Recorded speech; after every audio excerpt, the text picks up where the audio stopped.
Hey Sunbeam, welcome to Happy Connections.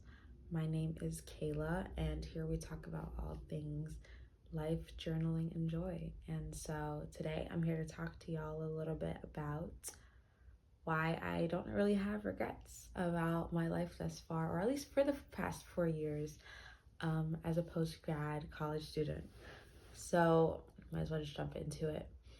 I think it's super relevant to talk about, especially now since it's graduation season and everyone's kind of moving forward in the next stages of their life. And it's kind of a relevant topic that's been going on that I've been having with my own friends. And there are so many people kind of talking about if they wish that they did one thing over another, and that there are so many things they wish they could have done in college, whether it was be more active or try for more honors or something like that. But I thought I'd offer a different perspective here today, and it's one about why I don't really regret what I've done the past 4 years, and hopefully what you can get from it so you don't have to regret yours, or at least whatever time you have left before you graduate. And so the biggest, most salient point from this video would probably be that you should be very intentional about the things that you set out to do and what impact you want to make on yourself and on others as well. Now, that's not to say that I don't think that there are things that could have happened better or would have happened in a smoother transition, or it wouldn't have felt as challenging. However, I think that was exactly the point of my time here. It was to learn different lessons, and it was to push myself to discover some of the things that I never thought that one even existed, but honestly two that I could ever do for myself. And I talked a little bit about my career journey, but I always say, like, people are like, oh, well, didn't you wish you pivoted earlier? And I don't. I think I was a different person than I am now. And I required something different of my life at that time. And I needed the skills that I gained from those experiences, where I could take them and now reshape them into something that feels more heart-centered and feels better for me, honestly. And so this is what I mean when I say by living with intention. Living with intention does not mean that you're getting it right all of the time, right? Like, I work super hard. I definitely wish I could have set better boundaries, but I don't have regrets about it because I knew that I was actively working on doing that for myself. So choosing not to be too harsh on yourself if you know that you're making progress toward a goal, no matter how small it might seem, is something to cheer yourself on about and to really support yourself about, because there's a quote that always sticks in my mind: the time will pass anyways. Whether you spend 4 years working super hard or 4 years kind of disconnected from your life, at the end of the day, 4 years will still pass. And so for me personally, it's best spent doing things or not doing things, depending on the season you're in your life. But to me, you got to start off with a mindset shift, or at least for myself, I had to shift the way that I viewed things. And I felt that was really essential for me not to really feel that regret, or like, oh, if I could have gone back, I would have done all of these things. It was more so like I took every interaction I had with someone with an experience as a lesson. And that's why I think that's kind of the real foundation for things here. Once you see things as a lesson or as a blessing, however you take that for yourself, it's really from that point on that you can become even more intentional about the life you curate and can be a lot more focused on who you want to become. And so within the first year or so of college, I really wanted to show myself off as someone really hardworking, as someone really ambitious. I still am. but really I wanted to break into a different echelon, a different subgroup of people. And I knew that I had to put myself out there and like add that extra work. So that kind of looked like working like a dog, and really late hours and kind of just being everywhere at all times. And that seemed right for me. Now, not everything that glitters is gold. I mean, I have my pyrite over there, but like I wasn't that great academic. I mean, I was doing pretty well. Like it wasn't like failing any classes or anything, but I definitely wasn't a star student. But it started with when I come into college, I didn't really want to be that either. So there's a priority thing that you should probably sort out as well. I mean, it all comes back to being intentional. Like, what do you want out of your 4 years?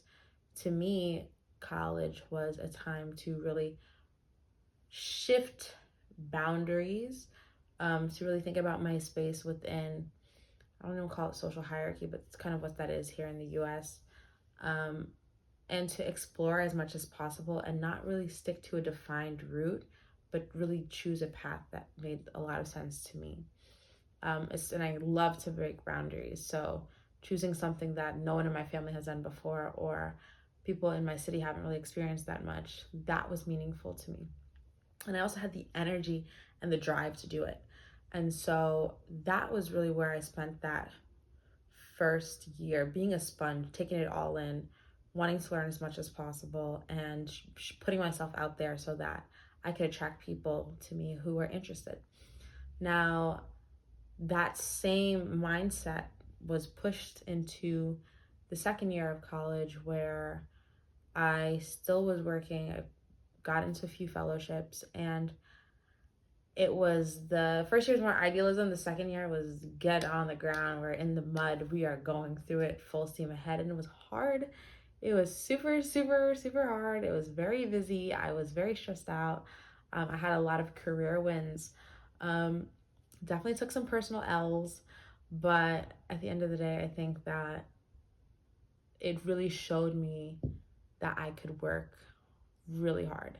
And these were semesters I started to overload and started to take much heavier course loads. So, was I running myself ragged? Did I need to learn about boundaries? Absolutely, I did. But I just felt like I had all that energy and excitement for life, and I didn't really want to waste it. I didn't want to waste it on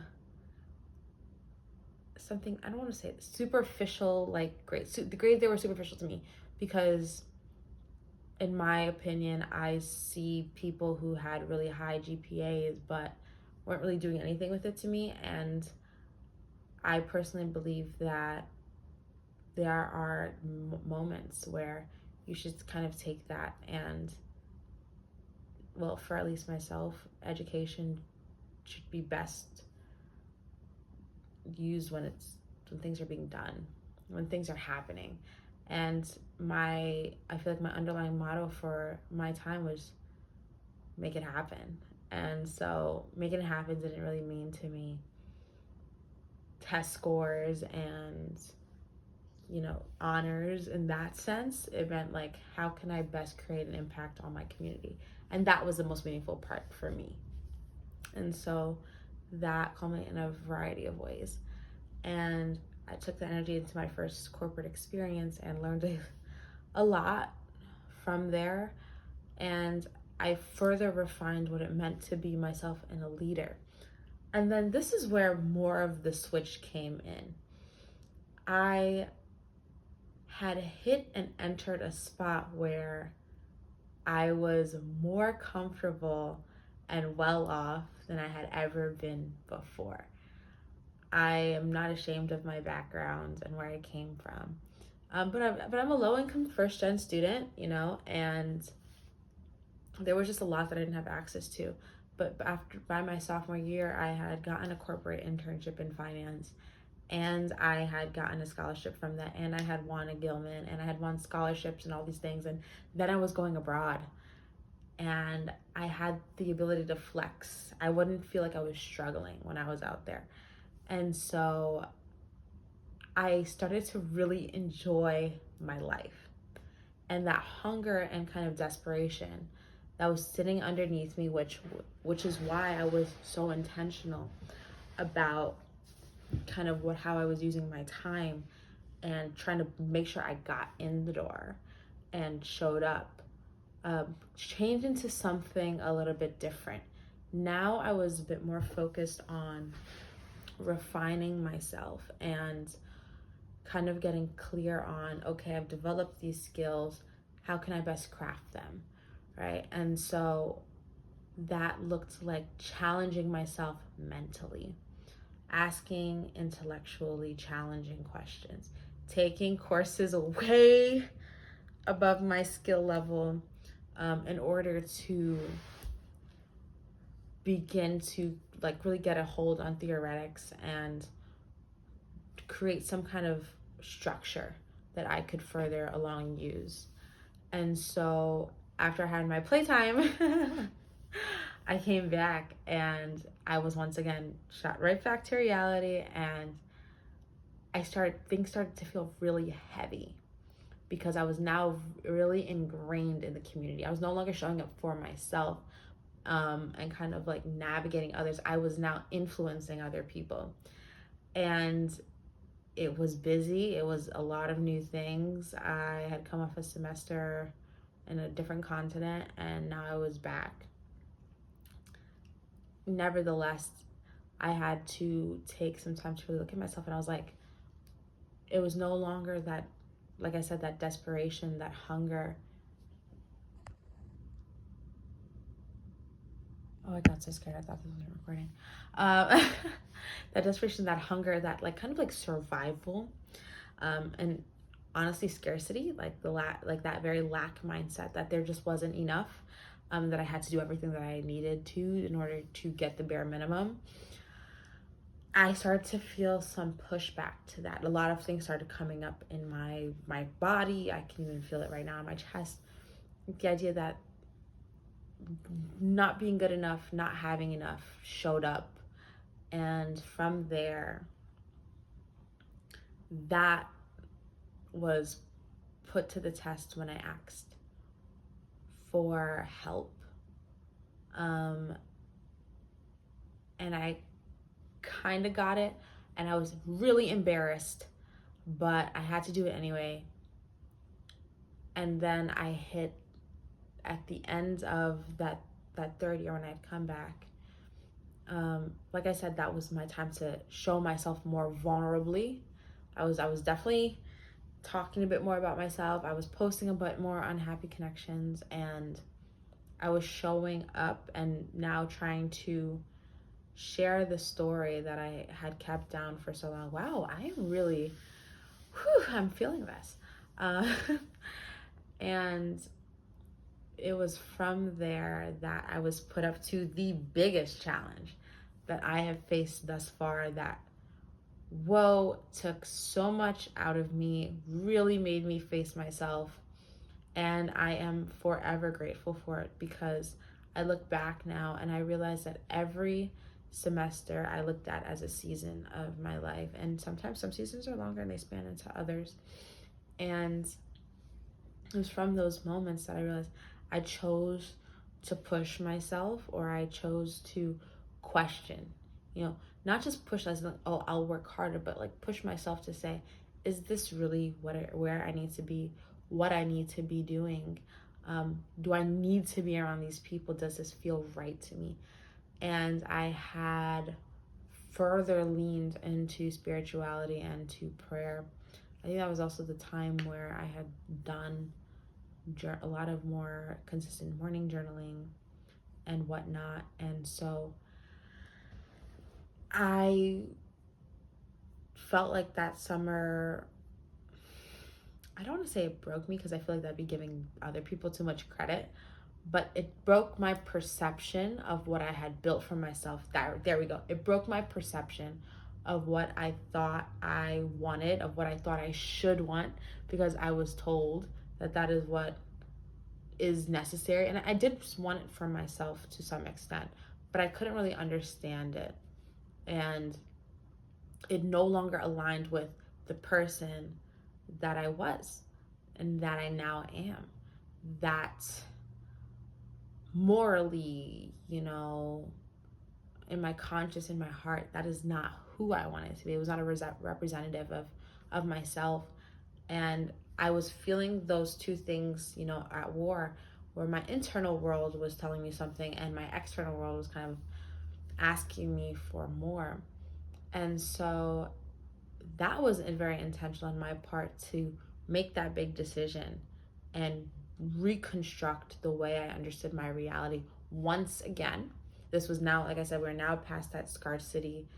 Like, it's coming back up, but that's more underlying here. It's the idea that a good life can be lived without overdoing harm or suffering. It's the idea of suffering. Wow, I'm feeling this all over my body as I'm talking. That's how I know it's true. The idea that I didn't need to suffer in all of the ways that I have, in all of the ways that, existed for me in order to be happy. I didn't have to, there was this idea of no pain, no gain, but that's not true. Like, I didn't need to hurt myself to make myself happy eventually. And that was a very internal battle. I mean, these are the kind of things that, you draw back on from childhood and whatever and whatnot.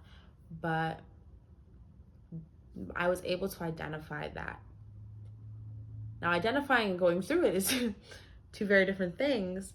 And so it didn't make it easier to feel like my whole world was shattering around me. And so it was funny because it felt like I had broken and cracked out of this box. And while in the midst of me finding myself, something else was being built in the background. I felt like I had shattered out of a box and I was just laying in the ocean. And I definitely drew some things like this in my sketchbook, but it was complete surrender, because I realized not that I didn't know, but I was pushing a path that I knew was not right for me. And the visual of me walking through the woods with other people, and there's just it's still a dirt road. There's still other people who have yet to explore, yet to come in. But then there's a trail off to the side. It's not even a trail. There's an opening in the woods. It's kind of how I saw it in my mind. And there's other people, and I'm like, they're walking fast, and I'm walking with them, but I'm feeling so dreary and beat down, and it sucks. And I was just called to look over. Like, I had this recurring visual in my mind of being here and being called or more curious about something that is unseen, and it looked really dark, but it was a clearing. It looked, I was definitely playing hooky. I felt like I was walking there, but still close enough to see everybody else doing things. And now I've definitely completely shifted to that side. But at the time it was really challenging for me, and it didn't make it easier that in the transition I didn't know what else. I knew other things, but I didn't like what the options were. And I was like, oh my God, no. And it was a very painful time for me. Which, once again, I feel this in my back. Being very intentional about naming that and allowing myself to express that pain. And I ended up getting cocooned into that during winter. And winter was so important for me to be by myself and really reflecting on what had happened. I just felt like I was so raw. I felt like those caterpillars when they go in the cocoons. I felt like everything around me, my insides, my entirety of my being was melting away. And all that was left was the shell that I had shown other people. But I was just gone. I was not there. And it was a very sensitive period for me. And it felt like I needed space. I needed time to allow the things that had to come to me. I had to really trust in that. And that's when some other things started to happen for me.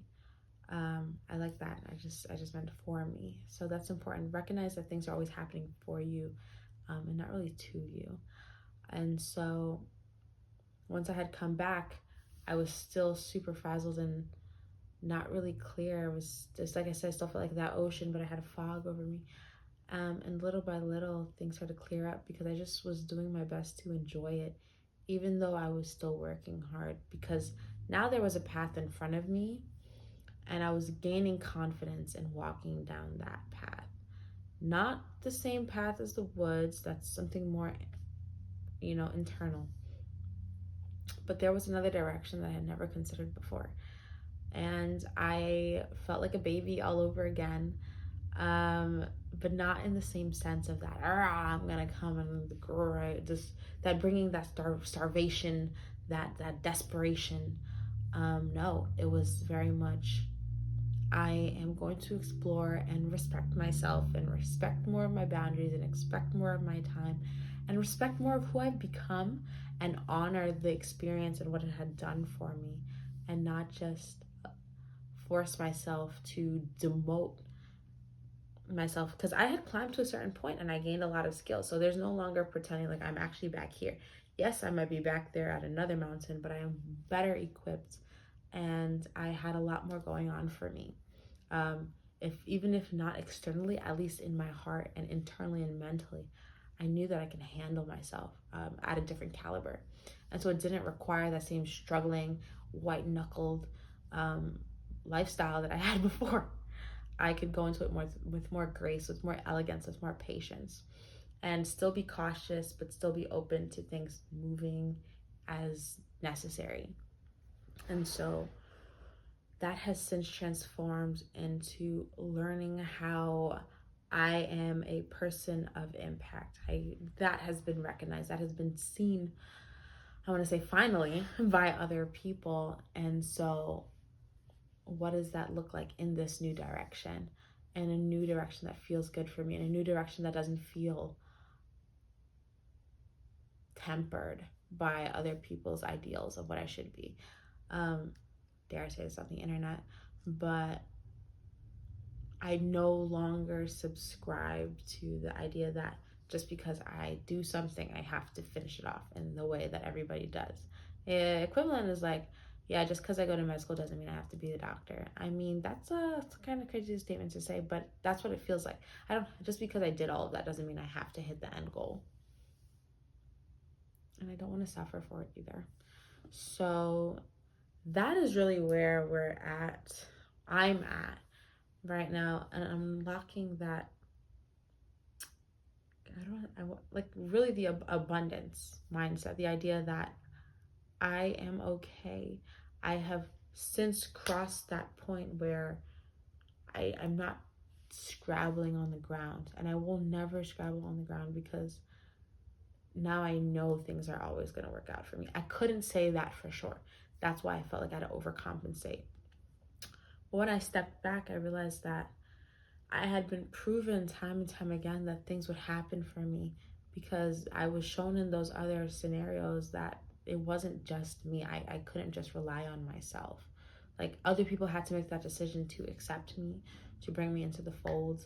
And in those moments, they made a choice to have me. And so there's a reason for all of that as well. And now I fully believe in that. I am fully attuned to that idea that I will be exactly where I need to be, when I need to be there, with whom I need to be there. And it feels really good because I am not so caught up on trying to manage everything, because I know that I am of a caliber where the things that I'm afraid of are happening just can't really touch me. I hope that's not arrogant, but like, it's not with it, just can't, like, there's just certain things you wouldn't see in certain areas, and that's kind of how I feel. There's just not things that would happen around me just by the nature of who I am and the kind of space I attempt to cultivate, which is a really long-winded way to go through all of my college experience. But it's to say that even if you feel like you wasted time, I would challenge you to think of it in a different way. If you felt like you were not being intentional with it, and I do say that you should strive to be intentional about the things you do, because it'll, I feel like, hasten what and whoever and whatever happens. But even if you're not, there is information and there are a lot of things to learn from that. And I would even pose to you, why do you feel like that time was wasted? Why do you believe that it was unintentional? Was it a way to protect yourself? Was it really as unintentional as you think it was? Was it a setup for something much better coming into your life? How could you see the positive in that situation? And so I guess it comes down to two things. One, intentionality, because I sought out the things that felt good to me, and I didn't allow things to push me away from them, especially if I wanted it. And I knew that it felt like it should be with me, and I became more receptive to that and being intentional of what I let inside and what I let come into my heart and what I let join my path. But two, not getting so beat up about the things that don't seem to make sense in my life. Oh, why did they have to happen to me? Oh, why did they have to treat me like this? Oh, why did I have to feel this pain? And not get caught up in those things, rather say that I'm glad that it happened, and I can shift the way I see myself interacting with these situations or with these people moving forward. And so those two things, I see it as being a win-win. A win because I created the path that I wanted, and a win because even if I didn't create it, it was created for my best benefit. So I don't lose. And that's the one thing you take away from it. I urge you to move forward and really think of yourself as this: I don't lose. Tell yourself that every morning. There's no I don't lose. It's a win-win. It's a win for me. It's a win for other people. It's a win if I go this way. It's a win if I go that way. And so you'll never see it as a negative, that something has happened to you that you can't recover from an experience or a person. So yeah, I don't lose. And that's why I don't regret anything. I think that's that on that. Thank you so much for joining me today, for listening. If you stayed to the end, I deeply appreciate that. Feel free, if you haven't already, to go subscribe, to put down in the comments what you feel about what I've said today, if anything that you're intentional about or not. And let me know what else you'd like to hear me chat about. So thank you. Enjoy your week, y'all.